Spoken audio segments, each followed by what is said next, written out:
올 1월 둘째 주일 저희는 로마서 15장 1절과 2절의 말씀으로 이웃을 기쁘게 성선건덕이라는 설교를 들었습니다.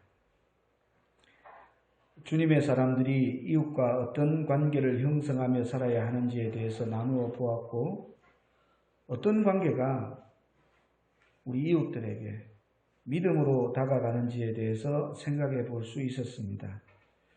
오늘은 15장 1절에서 7절의 말씀으로 확장시켜서 말씀을 보며 주님께서 우리를 받아주신 것처럼 우리 역시 이웃을 받아들여야 하는 그런 삶을 살아야 한다는 것을 말씀을 통해서 알아보도록 하겠습니다. 지난 주간 제51회 국가조찬기도회에서 이낙연 총리는 그리스도인은 서로 다름을 인정하고 존중해야 한다, 이런 말을 했습니다. 이낙연 총리도 기독교인입니다. 물론 평신도 기독교인입니다. 정말 아이러니한 건요, 저는 정치를 말하자 하는 것이 아니라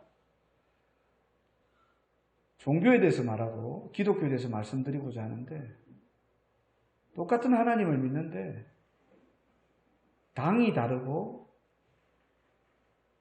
자기들의 정파가 다르면 하나님에 대해서도 이웃에 대해서도 완전 다르게 말하고 있다는 것입니다. 여러분, 하나님은 한 분이십니다. 하나님은 한 입으로 두 말을 하지 않는 분이십니다. 어떻게 당이 다르다고 하나님에 대해서 다르게 말하고 이웃에게 대해서 다르게 말할 수 있는지, 과연 하나님에 대한 믿음이 있는 사람들인지, 어느 쪽이든 말입니다. 제가 어느 쪽이 지금 틀렸다고 말씀드리는 게 아니라 한쪽만 맞든지 두 쪽 다 틀리든지 그렇다는 거예요. 하나님은 맞으시니까. 틀리면 인간이 틀리는 거니까. 저는 이낙연 총리의 국가조찬 기도회에서 한 말에 대해서 계속 한 주간 동안 생각했습니다. 이 뒤통수에서 계속 그리스도인은 서로 다름을 인정하고 존중해야 한다, 그리스도인은 서로 다름을 인정하고 존중해야 한다, 그렇게 말하는 것처럼 지금도 들려요. 환청이 들립니다. 왜 이런 말을 할까요? 본인도 그리스도인인데 자기가 볼 때 자기 자신을 비롯한 모든 그리스도인들이 서로 다름을 인정하지 않고 서로를 존중해 주지 않는다는 말이에요.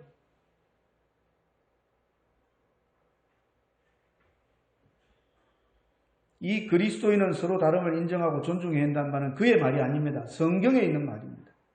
그렇다면 이건 진리의 말씀입니다. 이 진리의 말씀대로 하지 못한다면 적어도 이 부분에서는 그리스도인이 아니라는 겁니다. 하나님께서는 우리에게 100%의 신앙을 요구하고 계십니다. 물론 하나님의 사랑이 너무 크셔서 구원에 관한 한은 제가 말씀을 드릴 수 없습니다만은, 적어도 말씀대로 지키지 못하고 살아가고 있다면 우리는 100% 순도의 그리스도인이라고는 말할 수 없는 것입니다.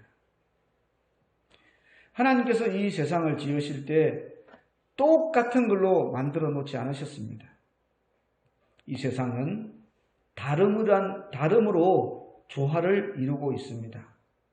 통일도 좋고 규격도 좋지만 하나님께서는 인간을, 만물을 각양의 모습으로 살도록 인정해주고 계십니다.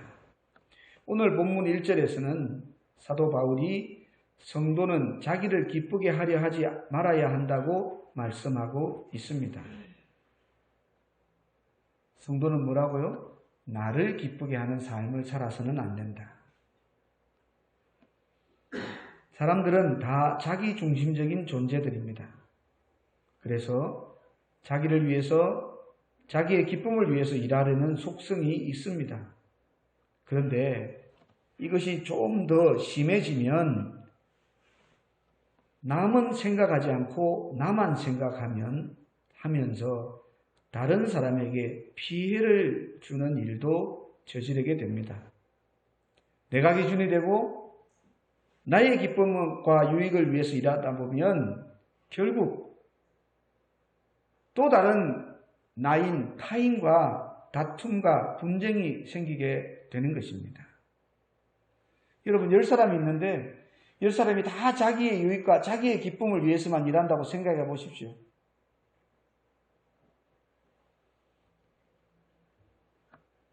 세상의 모든 사람이 다 이렇게 산다면 이 세상은 전쟁터로 변해버리는 것입니다. 지금 이런 모습이 이루어지고 있는 곳이 대한민국의 모든 국민들이 바라보고 있는 곳 한 곳이 있습니다. 여의도의 국회의사당 안에서 이렇게 하고 있더라고요. 그래서 그들이 정기국회를 열어서 국민들의 녹봉으로 일을 해야 함에도 불구하고 국회를 열지 않는 거예요. 열어도 거기서 자기들이 본인의 임무를 다 다하지 않는 거예요. 자기들 생각만 하다 보니까. 국민 생각을 하면 지금 법안이 만들어지지 못해서 중소기업에서 만들어 놓은 물건을 출시해서 그 중소기업이 먹고 살아야 되는데 새로운 의약품이 나와서 그 의약으로 죽어져가는 사람, 아픈 사람이 생명을 얻을 수 있는 길이 있음에도 불구하고 법안이 열리지 않아서 그 약이 불법 약이 돼서 팔리지 못하는 이런 안타까운 현실을 그들은 방관하고 있는 자들. 그들의 이익 때문에. 사람을 목을 졸라 죽이고 칼을 찔러 죽여야 죽이는 건 줄 압니까? 지금 수많은 사람이 죽어가고 있는데 자기들은 자기의 이속 때문에 자기의 일을 하지 않고 있는 거예요. 이 세상에서 가장 악한 인간들이 그곳에 다 모여 있는 것 같아요.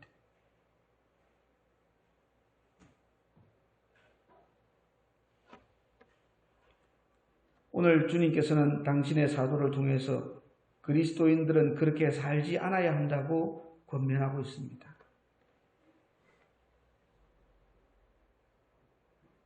적어도 국회의사당에는 그리스도인들이 한 명도 없는가 봅니다.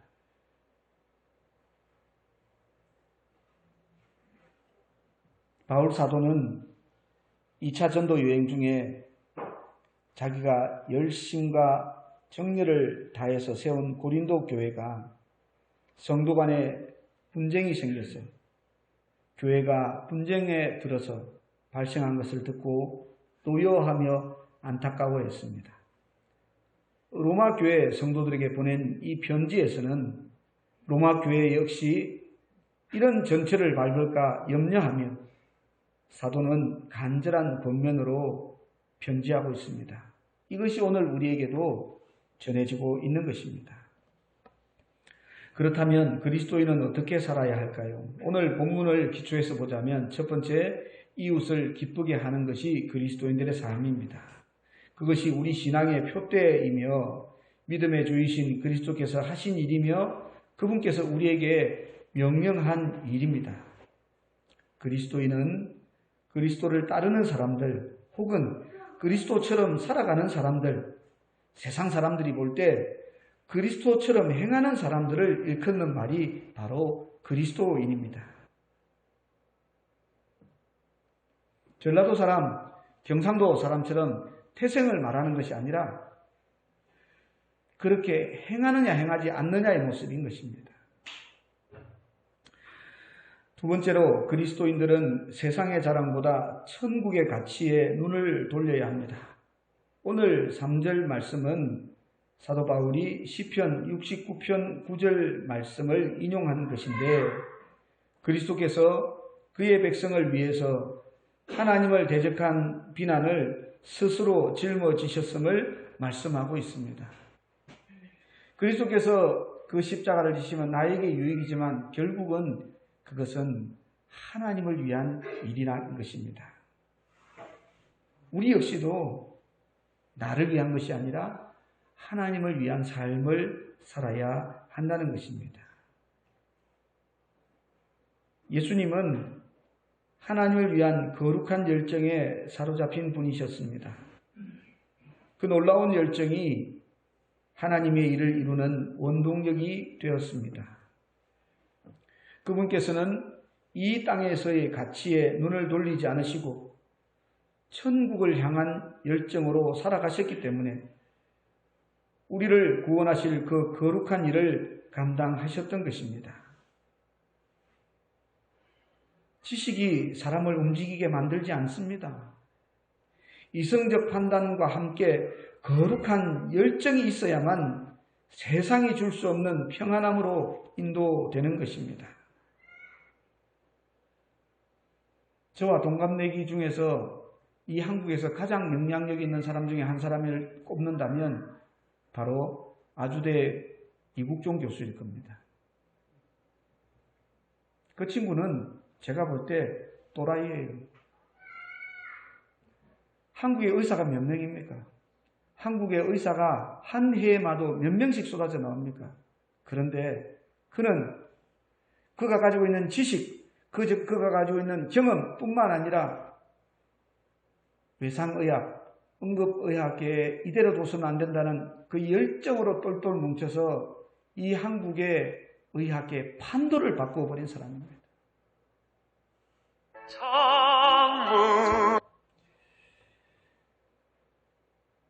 지식이 사람을 움직이게 만들지 않는다고 제가 말씀드렸습니다.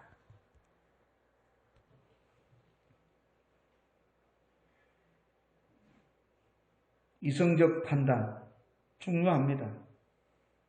하지만 예수 그리스도께서 가졌던 그 거룩한 열정이 있어야 하는 것입니다. 그 거룩한 열정으로 일들을 감당할 때 세상이 줄 수 없는 평안함으로 인도되는 것입니다. 성경의 위대한 인물들은 지식에 뛰어나기보다 거룩한 열정에 사로잡힌 사람들이었습니다. 구약 성경의 예레미야는 진정으로 하나님을 아는 지식에 도달한 사람이지만 그는 한때 다시는 내가 하나님을 선포하지 않으리라고 다짐하기도 했습니다. 그러나 그가 다시 여호와의 이름을 선포한 것은 예레미야 20장 9절 말씀처럼 나의 중심이 불붙는 것 같아서 골수에 사무치니 답답하여 견딜 수 없나이다 라는 고백을 보면 알 수가 있습니다. 그를 움직인 것은 그의 능력, 그의 지식, 그의 경험이 아니었습니다. 하나님께서 주신 열정, 거룩한 열정이 있었기 때문입니다. 하나님께서 그의 골수에 보낸 불과 같은 열정이 다시금 그를 여호와의 이름을 선포하는 사람이 되게 했던 것입니다. 사무엘상 12장 23절에 보면 사무엘은 이스라엘을 위해 쉬지 않고 기도했습니다.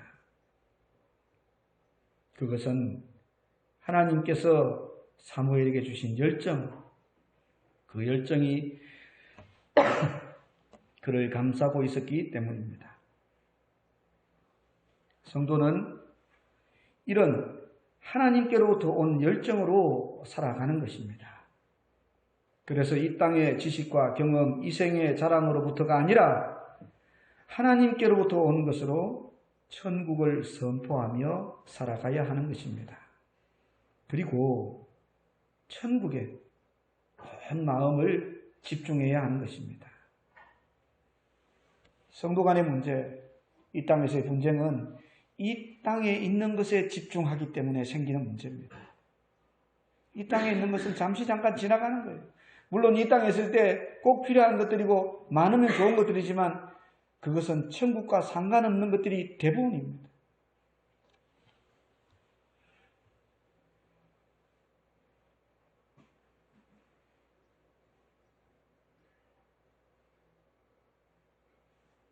간혹 제 어린 시절 친구들과 통화를 하는 일들이 있습니다.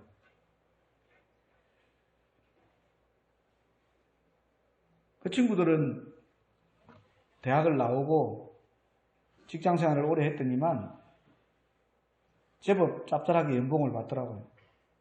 그 친구들은 이 50대가 되면 기준이 그냥 세상적 기준이 되다 보니까 목사인 저에게도 스슴지 않고 너는 연봉이 얼마 되냐라고 묻더라고요. 그래서 제가 이야기를 하면 웃습니다. 에이, 목사가 거짓말하면 되나?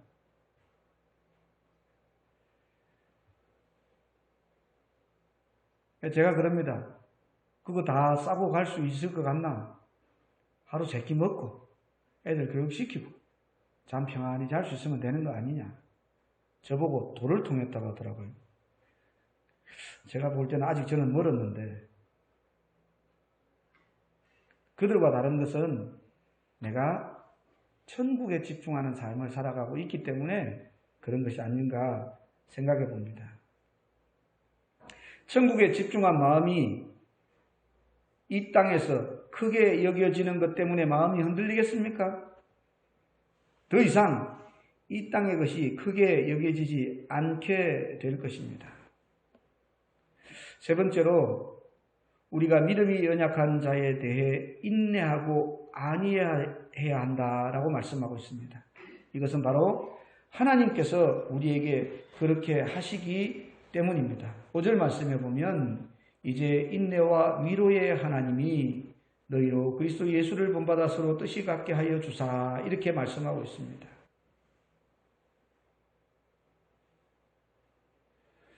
오늘 1절 말씀에 보면 강한 자가 약한 자의 약점을 담당해야 한다고 말씀하고 있는데 어떻게 강한 자가 약한 자의 약점을 담당할 수 있을까요? 그것이 바로 5절의 말씀입니다. 바로 하나님께서 그리하셨던 것처럼 인내하고 위로하며 평안의 복을 빌어주는 모습으로만 가능한 것입니다. 쉽게 말씀드릴까요? 저 사람이 변하지 않습니다. 참아줘야 됩니다. 지켜보고 있어야 됩니다. 아마 그 사람이 변하지 않아서 불편한 것은 그 사람 자신이 더 불편할 것입니다. 그런데 우리는 하나님께서는 오래 참아주셨는데 우리는 이웃을 향해서 형제를 향해서 참아주지 못하죠. 하나님께서 하신 모습을 믿음이 약한 이들에게 보여주는 것이 바로 그리스도인의 삶이라고 사도 바울은 권면하고 있습니다. 그래야만 그들도 우리처럼 그런 믿음으로 살아가게 되는 것입니다. 인간이기 때문에 힘들다고요? 맞습니다. 하지만 이것은 인내와 위로의 모습은 부모가 자녀를 기를 때 보인 모습입니다. 저는 우리 첫째와 둘째 때는 모르겠지만 셋째 때는 똥기저귀도 많이 갈아주고 목욕도 제가 더 많이 시켰습니다. 그렇게 오래 기다려줬더니만 어느 때가 되니까 지 스스로 화장실에 가더라고요. 물론 아직까지 응하면 부릅니다. 닦으라고. 그것 또한 참아주다 보면 지 스스로 닦게 되겠죠. 인내하고 위로하는 모습이 우리가 할 수 없는 모습이 아닙니다. 하나님께서 하신 것을 우리가 어떻게 할 수 있을까라는 생각을 버려야 합니다. 우리는 우리가 사랑하는 자녀를 향해서는 하나님처럼 하고 있습니다. 그렇다면 우리가 믿음으로 낳은 자녀 같은 처음 신앙의 사람들을 향해서 우리가 영적 부모로서 인내하고 안위하는 신앙의 본을 보여야 하는 것입니다. 마지막으로 서로에 대한 받음으로 하나님께 영광을 돌려야 합니다. 7절에 보면 사도 바울은 그리스도께서 우리를 받으셨듯이 우리도 서로를 받을 것을 촉구하고 있습니다. 이 받으라는 말을 원어적으로 보니까요, 계속해서 서로 용납하고 받아주라는 그런 말씀입니다. 단회적, 한 번, 두 번 하고 마는 것이 아니라 끝까지 그렇게 해야 한다는 것입니다. 사랑하는 성도 여러분, 우리 주님께서는 우리를 용납하실 그때 우리는 어떤 모습이었습니까? 다 죄인들이었습니다. 지금도 결코 이 죄에서 자유로울 수 없습니다. 우리 중 누가 스스로 의롭다고 자랑할 수 있을까요? 그리스도께서 계속 우리를 용납해 주시고 받아 주시기 때문에 우리는 성도로 살아갈 수 있는 것입니다. 우리가 서로 받아들인다면 우리 주님께서는 너무너무 기뻐하실 것입니다. 우리 하나님께 영광 올려드리는 그런 모습이 우리의 삶에서 나타나게 되는 것입니다. 교회는 이렇듯 서로가 받아들여 하나 될 수밖에 없는 곳입니다. 그러나 우리의 현실을 보면 그렇지 못합니다. 말만 그렇게 하지 서로가 서로를 밀어내려고 안간힘을 쓰고 있는 것처럼 보입니다. 세상 사람들은 이런 교회와 성도의 모습을 보고 더 이상 교회에 소망이 없다고들 합니다. 그들의 말이 틀렸다고 말하고 싶은데, 그들이 잘못 보고 있다고 말하고 싶은데, 그들은 현상만 보거든요.